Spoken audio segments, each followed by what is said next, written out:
بسم اللہ الرحمن الرحیم. شروع اللہ کا نام لے کر جو بڑا مہربان نہایت رحم والا ہے. سورة أنزلناها وفرضناها وأنزلنا فيها آيات بينات لعلكم تذكرون. الزانية والزاني فاجلدوا كل واحد منهما 100 جلدة ولا تأخذكم بهما رأفة في دين الله إن كنتم تؤمنون بالله واليوم الآخر وَلْيَشْهَدْ عَذَابَهُمَا طَائِفَةٌ مِّنَ الْمُؤْمِنِينَ. یہ ایک سورہ ہے جس کو ہم نے نازل کیا اور اس کے احکام کو فرض کر دیا اور اس میں صاف صاف آیتیں نازل کی تاکہ تم یاد رکھو. بدکاری کرنے والی عورت اور بدکاری کرنے والا مرد جب ان کی بدکاری ثابت ہو جائے تو دونوں میں سے ہر ایک کو 100 درے مارو. اور اگر تم اللہ اور روز آخر پر ایمان رکھتے ہو تو اللہ کے قانون کو نافذ کرنے میں تمہیں ان پر ہرگز ترس نہ آئے، اور چاہیے کہ ان کی سزا کے وقت مسلمانوں کی ایک جماعت بھی موجود ہو. الزاني لا ينكح إلا زانية أو مشركة والزانية لا ينكحها إلا زان أو مشرك وحرم ذلك على المؤمنين.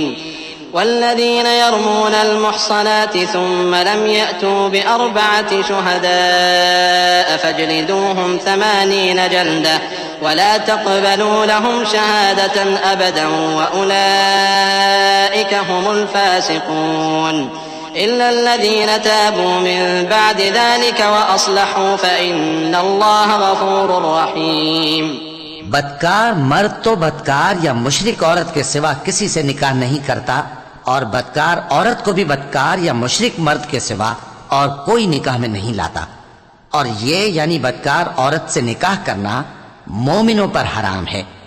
اور جو لوگ پرہیزگار عورتوں کو بدکاری کا عیب لگائیں اور اس پر 4 گواہ نہ لائیں تو ان کو 80 درے مارو اور کبھی ان کی شہادت قبول نہ کرو، اور یہی بد کردار ہیں. ہاں، جو اس کے بعد توبہ کر لیں اور اپنی حالت سنوار لیں تو اللہ بھی بخشنے والا ہے، مہربان ہے. والذين يرمون أزواجهم ولم يكن لهم شهداء إلا أنفسهم فشهادة أحدهم 4 شهادات بالله إنه لمن الصادقين. والخامسة أن لعنة الله عليه إن كان من الكاذبين. ويدرأ عنها العذاب أن تشهد 4 شهادات بالله إنه لمن الكاذبين. والخامسة أن غضب الله عليها إن كان من الصادقين. ولولا فضل الله عليكم ورحمته وأن الله تواب حكيم. اور جو لوگ اپنی بیویوں پر بدکاری کی تہمت لگائیں اور خود ان کے سوا اور گواہ نہ ہوں تو ہر ایک کی شہادت یہ ہے کہ پہلے تو 4 بار اللہ کی قسم کھائے کہ بے شک وہ سچا ہے، اور 5ویں بار یہ کہے کہ اگر وہ جھوٹا ہو تو اس پر اللہ کی لعنت. اور عورت سے سزا کو یہ بات ٹال سکتی ہے کہ وہ پہلے 4 بار اللہ کی قسم کھائے کہ بے شک یہ جھوٹا ہے، اور 5ویں دفعہ یوں کہے کہ اگر یہ سچا ہو تو مجھ پر اللہ کا غضب نازل ہو. اور اگر تم پر اللہ کا فضل اور اس کی مہربانی نہ ہوتی تو بہت سی خرابیاں پیدا ہو جاتی. اور یہ کہ اللہ توبہ قبول کرنے والا ہے، حکیم ہے.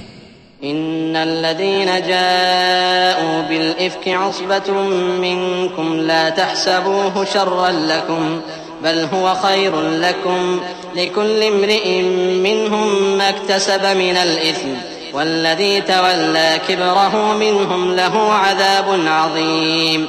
لولا إذ سمعتموه ظن المؤمنون والمؤمنات بأنفسهم خيرا وقالوا هذا إفك مبين. لولا جاءوا عليه ب4 شهداء فإذ لم يأتوا بالشهداء فأولئك عند الله هم الكاذبون. جن لوگوں نے یہ بہتان باندھا ہے وہ تمہیں میں سے ایک جماعت ہے، اس کو اپنے حق میں برا نہ سمجھنا بلکہ وہ تمہارے لیے اچھا ہے. ان میں سے جس شخص نے گناہ کا جتنا حصہ لیا اس کے لیے اتنا وبال ہے، اور جس نے ان میں سے اس بہتان کا بڑا بوجھ اٹھایا ہے اس کو بڑا عذاب ہوگا۔ جب تم نے وہ بات سنی تھی تو مومن مردوں اور عورتوں نے کیوں اپنے دلوں میں نیک گمان نہ کیا اور کیوں نہ کہہ دیا کہ یہ کھلم کھلا بہتان ہے؟ یہ بہتان لگانے والے اپنی بات کی تصدیق کے لیے 4 گواہ کیوں نہ لائے؟ تو جب یہ گواہ نہیں لا سکے تو اللہ کے نزدیک یہی جھوٹے ہیں۔ ولولا فضل الله عليكم ورحمته في الدنيا والآخرة لمسكم فيما أفضتم فيه عذاب عظيم إذ تلقونه بألسنتكم وتقولون بأفواهكم ما ليس لكم به علم وتحسبونه هينا وهو عند الله عظيم ولولا إذ سمعتموه قلتم ما يكون لنا أن نتكلم بهذا سبحانك هذا بهتان عظيم۔ اور اگر دنیا اور آخرت میں تم پر اللہ کا فضل اور اس کی رحمت نہ ہوتی تو جس شغل میں تم منہمک تھے اس کی وجہ سے تم پر بڑا سخت عذاب نازل ہوتا، جب تم اپنی زبانوں سے اس کا ایک دوسرے سے ذکر کرتے تھے اور اپنے منہ سے ایسی بات کہتے تھے جس کا تم کو کچھ بھی علم نہ تھا، اور تم اسے ایک ہلکی بات سمجھتے تھے، حالانکہ اللہ کے نزدیک وہ بڑی بھاری بات تھی۔ اور جب تم نے اسے سنا تھا تو کیوں نہ کہہ دیا کہ ہمیں شایع نہیں کہ ایسی بات زبان پر لائیں؟ پروردگار تو پاک ہے، یہ تو بہت بڑا بہتان ہے۔